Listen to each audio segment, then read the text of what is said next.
Setiap orang pada satu masa di dalam hidupnya hampir pasti pernah mengalami persoalan hukum perdata.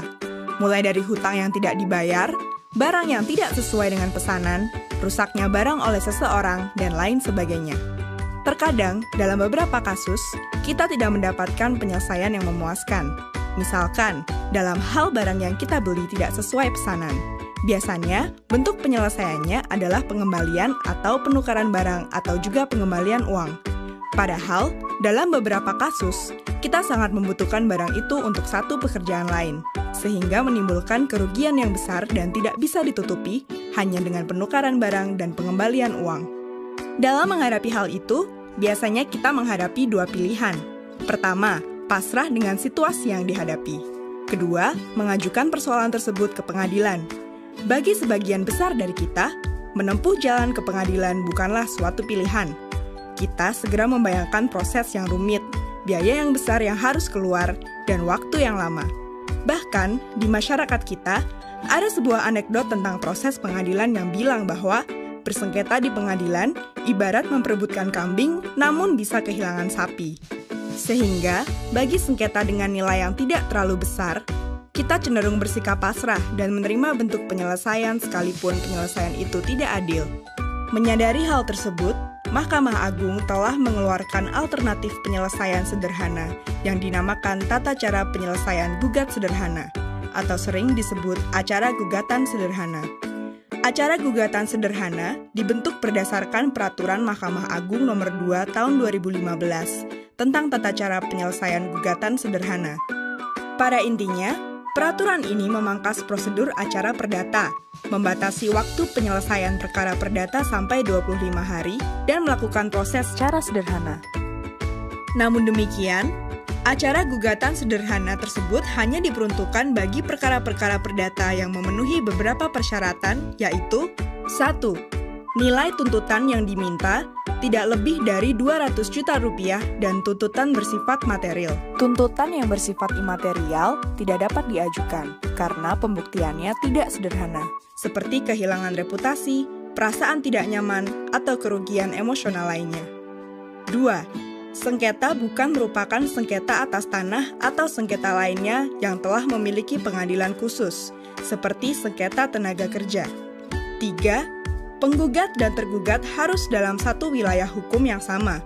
Sebagai contoh, orang yang tinggal di Jakarta Selatan hanya dapat menggugat orang yang berada di Jakarta Selatan, tidak dapat untuk menggugat orang yang tinggal di Jakarta Pusat.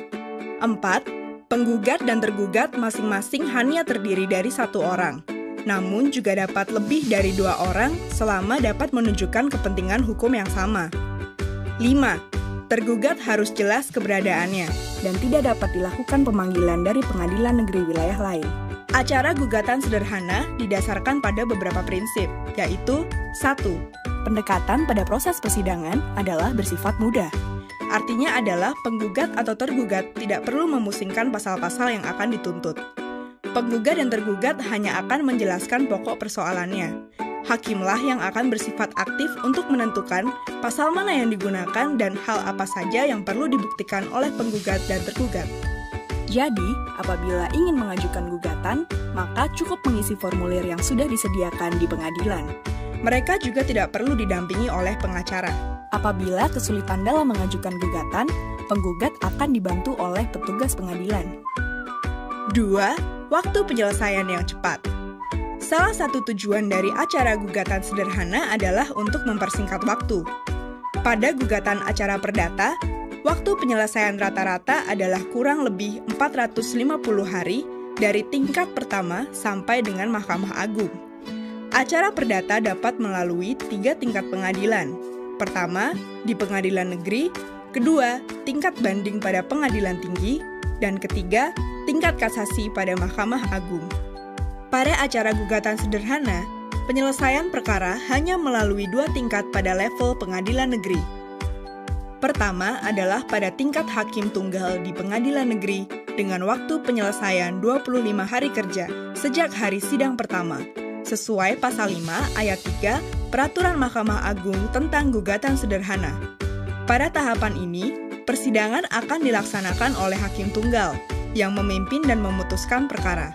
Kedua adalah tingkat keberatan oleh majelis hakim di pengadilan negeri. Apabila ada pihak yang tidak puas dengan putusan hakim tunggal, maka dapat mengajukan keberatan di pengadilan negeri yang sama. Adanya upaya keberatan tidak lain adalah untuk menjamin penerapan hukum untuk pencari keadilan, yang waktu penyelesaiannya adalah 7 hari kerja sejak majelis dibentuk. Sesuai pasal 27 Peraturan Mahkamah Agung tentang gugatan sederhana. Pada tahapan ini, perkara akan diperiksa ulang oleh majelis hakim, yang terdiri dari 3 orang hakim, tanpa memeriksa ataupun meminta keterangan tambahan dari para pihak. Tingkat keberatan pada pengadilan negeri adalah upaya hukum yang terakhir dan final. Para pihak tidak dapat mengajukan upaya hukum lainnya ke pengadilan tinggi ataupun ke Mahkamah Agung. Secara umum, keseluruhan proses dari pendaftaran hingga putusan dalam upaya keberatan akan berlangsung selama 58 sampai 60 hari kerja. Dengan adanya peraturan Mahkamah Agung ini, diharapkan terjadi peningkatan akses bagi masyarakat untuk memperoleh keadilan melalui pengadilan. Di samping itu, diharapkan iklim usaha Indonesia semakin meningkat baik di mata para pelaku usaha tanah air.